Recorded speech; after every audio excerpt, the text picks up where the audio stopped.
आइए सुनते हैं कुछ साहित्यिक कहानियां जो हमारे जीवन से कहीं न कहीं रूबरू जुड़ी होती हैं। ऐसी एक कहानी है प्रेम का स्वरूप। एक हफ्ते से इसी प्रयत्न में हूँ कि एक ऐसी कहानी लिखूं जिसमें प्रेम का औचित्य उठ पड़े, किंतु ऐसी प्रेम कहानी लिख नहीं पाया। त्याग और बलिदान की अद्भुत इतिवृत्ति भरी सामग्री मुझे नहीं मिली। मुझे इस बात की शंका हुई कि कहीं मेरे हृदय की सुकुमारता मन तो नहीं हो गई। फिर भी जो मिलता उससे इससे संबंधित प्रश्नों की झड़ी लगाते ही रहा। लिखी जाने वाली कहानी के लिए उपयुक्त सामग्री खोजता ही रहा। सोचा चलो कहानी के लिए सामग्री मिल नहीं रही है तो मैं अपने कमरे में आराम से बैठकर सोचने और लिखने की कोशिश करूं। लेकिन इसके लिए अवसर ही नहीं मिल पा रहा है। बगल के कमरे के शोरगुल से मेरे मकान मालिक की भी अक्ल मारी गई है। वो मेरे बगल वाला कमरा ऐसे लोगों को किराए पर देता है जो इलाज के लिए अस्पताल का चक्कर लगाने वाले या खून करके अदालत का चक्कर लगाने वाले होते हैं। उन लोगों के रिश्तेदार, वो साथ आए लोग मेरा दिमाग खराब करते रहते हैं। खून के मुकदमे में फंसकर जेल में बंद खूनी लोगों के रिश्तेदार या जान पहचान के लोग इस कमरे में ठहर कर मेरा जीना हराम कर रहे हैं। रचनाकारों को एकांत न मिल पाना भी हिंसा है। सवेरे कोई अस्पताल में दिखाने के लिए आए थे। जब से वे आए हैं रोना धोना शोर मचा रहे हैं। अभी अभी उनका शोर कम हो रहा था कि बरामदे से कोई लोकगीत सुनाई पड़ा। वैसे ही जीवन की सैकड़ों समस्याओं, न सुलझने वाले प्रश्नों, भय बेचैनी शांति आदि से जूझ रहा था। ऊपर से ये लोकगीत जी में आया कि इस गीत को गाती गायिका का जाकर गला घोट दो। ऐसा करने से मेरा ही भला होगा। मुझे कम से कम फांसी तो मिल जाएगी। फांसी सर्वरोग निवारणी है। फांसी मिल जाए तो अच्छा है। फिर भी मुझे अलग से फांसी देने की जरूरत क्या है? अभी जो सजा भुगत रहा हूं क्या कम है? यही नहीं, क्यों थोड़ी देर के बाद उसके गाने का ढंग मुझे अच्छा लगने लगा। उस क्षण मुझे लगा कि वो गीत किसी के वियोग में दर्द भरा गीत है। वो गाना निराशा से दग्ध सा लगा। बस मुझे उस गायिका को देखने की इच्छा हुई। मुझे लगा कि गाने वाली अवश्य ही कोई सुंदर उम्रदराज विधवा होगी। अगर मुझे अपनी सहज बुद्धि के प्रति विश्वास न होता तो मैं कहानियां न लिखा करता। मैं बरामदे में गया। वो गाने वाली स्त्री सूप में चावल बीनती मैली कुचैली सफेद साड़ी में साधारण बूढ़ी औरत थी। उसके माथे पर बिंदी होती तो बिल्कुल मेरी माँ की ही तरह लगती। उसकी उम्र भी मेरी स्वर्गवासी माँ की ही रही होगी। एक बारगी में मैं स्तब्ध रह गया। मेरी सहज बुद्धि ने मेरी हंसी उड़ाई। उस वृद्धा ने मुझे देखते ही गीत बंद करके मुझसे पूछा, बेटे क्या तुम ही इस बगल वाले कमरे में रहते हो? उत्तर में मैं हंसा।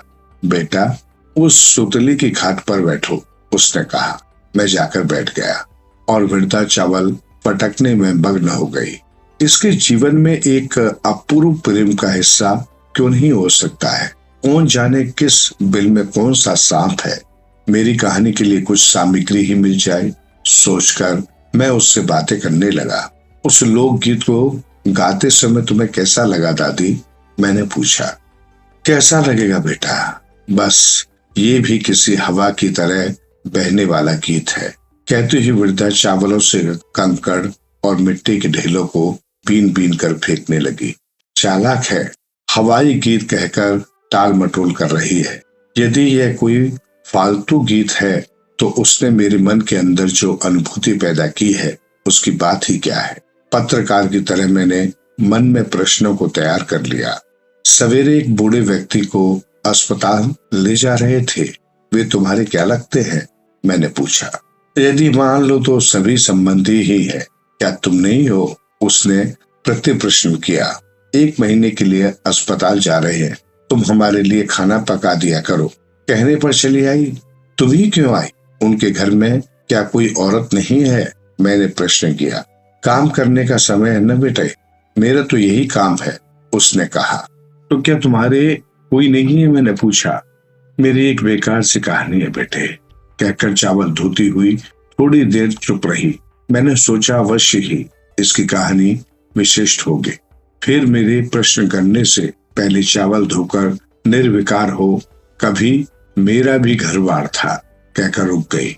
चावल की हांडी चूल्हे पर चढ़ाकर बच्चे रहा करते थे, कहकर अपनी बात पूरी की और न जाने क्या कहेगी सोचकर रुक गया। वो चूल्हे में लकड़ी जला बैठी रही। अब क्या हुआ, मैं पूछे बिना न रह सका। दादी के उत्तर देने से पहले ही पॉपलिन की कमीज, मलमल की धोती, कंधे पर उत्तरीय डाले हुए व्यक्ति ने उस वृद्धा से पूछा, अरे अचंबा, अभी तक खाना नहीं पका? थोड़ा मांस लाकर दूंगा, उसे भी पकाना। तुम्हारे हाथ का खाना खाए काफी अरसा बीत गया है। उसके साथ इस अस्पताल का चक्कर लगाते लगाते यदि भोजन का ख्याल न करूं तो अस्पताल में भर्ती बीमार लोगों से पहले मैं ही शमशान पहुंच जाऊंगा। दादी हंसती हुई बोली, चाहे कोई मरे जिए, इससे तुम्हें क्या?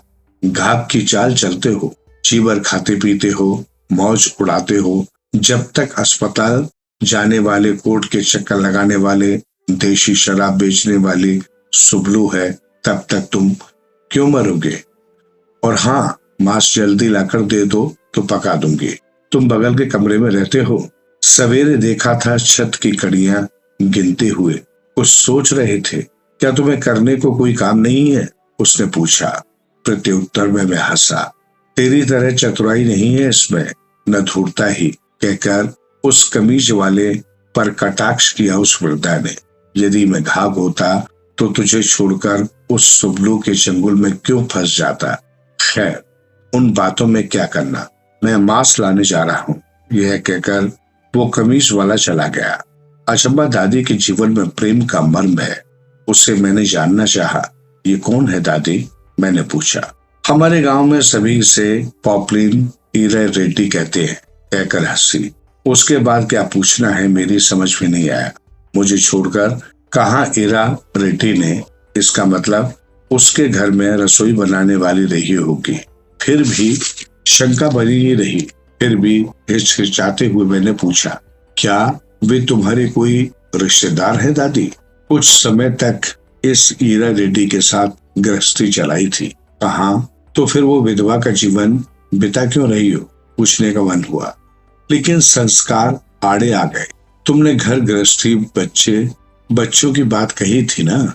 आधी बात में मर्म को छेड़कर पूछा। ओह, वो बात, उसके पहले की कहानी है रे।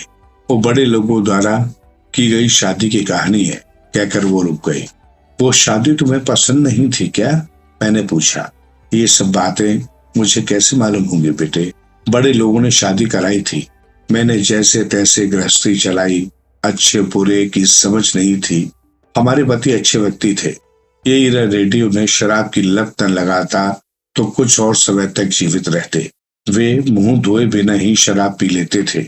ऐसी बुरी लत उन्हें इस ईरा रेड्डी ने लगा दी। क्यों ऐसी बुरी लत लगा दी? पूछा मैंने। खुद पीने के लिए, कहा अचंबा दादी बच्चों की तरह हंसने लगे। उसके बाद मैंने पूछा, उसके बाद क्या? पी पी कर स्वास्थ्य बिगाड़ लिया, कोई फोड़ा निकल आया पेट में और वे इसी अस्पताल में गुजर गए थे। इलाज के लिए जो थोड़ी बहुत जायदाद थी खत्म हो गई। एक अकेली संतान मेरी लड़की थी। उसके राजस्व वाला होते ही मैंने उसकी शादी कर दी। इस ईरा रेड्डी ने ही बताया था कि अच्छा रिश्ता है, किंतु उसके भाग फूटे थे। शादी के तीसरे महीने ही उसका आदमी चल बसा। सुना था कोई बड़ी बीमारी थी उससे। उसके बाद किसी तरह कष्ट झेलकर उसकी दूसरी शादी की। मैं ठहरी विधवा, ऊपर से बेटी के घर जाकर कैसे रह सकती थी, वो भी खाली हाथ। तभी इस रेड्डी के घर चली आई। अचंबा दादी जब अपनी कहानी बता रही थी तो उसकी आवाज में कहीं भी विषाद नहीं था। उसकी निर्लिप्तता को देखकर मुझे आश्चर्य हुआ। ईरा रेड्डी के साथ की बात सुनकर उस पर गुस्सा और घृणा की भावना उभर आई। तुम्हारी हरी भरी गृहस्थी में आग लगाने वाले इस ईरा रेड्डी पर ही तुमने क्यों भरोसा किया? मैंने पूछा। अब और किसका भरोसा करती बेटा? जितने लंबे पैर उतनी ही चादर, कहकर दादी ने मेरी ओर देखा। तो इसका मतलब बेटी की दूसरी शादी करने के बाद तुमने भी दूसरी शादी कर ली थी? जरा आक्रोश से मैंने पूछा। दूसरी शादी? दूसरी शादी? हमारे घरों में दूसरी शादी का रिवाज है, किंतु कप्पू जाति के लोगों में ये रिवाज कहाँ है। हमारा गांव बहुत बुरा गांव है। जो औरत अकेली है या जिसका मर्द नहीं है, उसे लोग कुत्तों की तरह नोच डालते हैं। अतः मैंने ईरा रेड्डी पर ही भरोसा कर लिया था। किसी एक पर भरोसा करना न्याय ही है न बेटा, उसने कहा।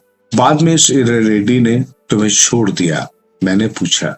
हाँ, देशी शराब की दुकान चलाने वाली सुबलू उसे मिल गई। वही उसकी संगी साथिन बनी और मैं मात्र रसोई बनाने वाली रह गई। मुझसे उसे क्या लाभ है सिवा खर्चे के। 10 साल से उसी के साथ गृहस्थी चला रहा है। जरा खुशहाल ही है। तब से मैं अकेली ही हूँ। गांव में बड़े लोगों के यहाँ शादी वादी हो तो खाना बनाने चली जाती हूँ। कोई अस्पताल जाने वाला खाना बनाने के लिए बुलाते हैं तो जाती हूँ। अगर ऐसा कोई काम न हो तो किसी न किसी के घर कुछ न कुछ काम मिल जाता है। बस दिन कट रहे हैं, उसने उत्तर दिया। ईरा रेड्डी ने तुम्हारे साथ अन्याय किया है, ऐसा नहीं लगा तुम्हें दादी? मैंने पूछा। हर कोई अपनी बुद्धि के अनुसार व्यवहार करता है, अपनी भलाई ही सोचता है, एक दार्शनिक की तरह उसने कहा। मैंने किसी प्रकार अपने को संयत कर उससे आखिरी प्रश्न किया। दादी, तुम्हें पहले पति से अधिक प्रेम था या दूसरे यानी ईरा रेड्डी से? ये सब मुझे नहीं मालूम बेटे। बड़े लोगों द्वारा की गई पहली शादी थी। किसी आसरा के न होने पर दूसरा मेरा आधार बना। ये सब थोड़ा सा भोजन, तन ढकने के कपड़े और मर्द की छाया के लिए ही है। उसके बिना इस प्यार व्यार से क्या काम बेटा? जीवन प्यार से नहीं जी सकते। रसोई का काम बहुत बड़ा है। ईरा रेड्डी के लिए स्वादिष्ट मांस तैयार करना है ना, कहती हुई दादी फिर उसी लोकगीत को गाती हुई कमरे के अंदर चली गई। मेरा तो सिर चकरा गया। कुछ समय बाद अचंबा दादी की सुनी हुई प्रेम कहानियों की तो मैंने लिख डाली। काफी समय से मेरी कहानियों की एक पाठिका ने मेरे पास 4 प्रश्नों का पत्र लिखकर अपना गुस्सा उतारा। कहीं आप पागल तो नहीं हुए? इतनी फालतू कहानी लिखते हैं। एक नियम, वफादारी, निष्ठा रहित अचंबा में आपको क्या प्रेम दिखाई दिया? उसमें क्या विशेषता है? मैंने उसके पत्र का उत्तर इस प्रकार लिखा। आप सभी लोगों के जीवन में कौन सा बड़ा प्रेम भरा हुआ है? प्रेम में और दाम्पत्य जीवन में क्या विशेषताएं हैं? हमारे जीवन से अचंबा का जीवन श्रेष्ठ है। अचंबा ने अपनी असुरक्षा के बारे में सोचा था। प्रेम पर शासन करने वाले सभी सूत्रों को पहचाना था। क्या हम लोगों ने इन बातों को प्रधानता दी? उसके बाद मेरी उस महिला पाठक ने मुझे पत्र लिखना छोड़ दिया। पत्रिकाओं में नैतिक मूल्य रहित कहानी पाठकों के पत्र नामक कॉलम ने उसने मेरी कटु आलोचना की।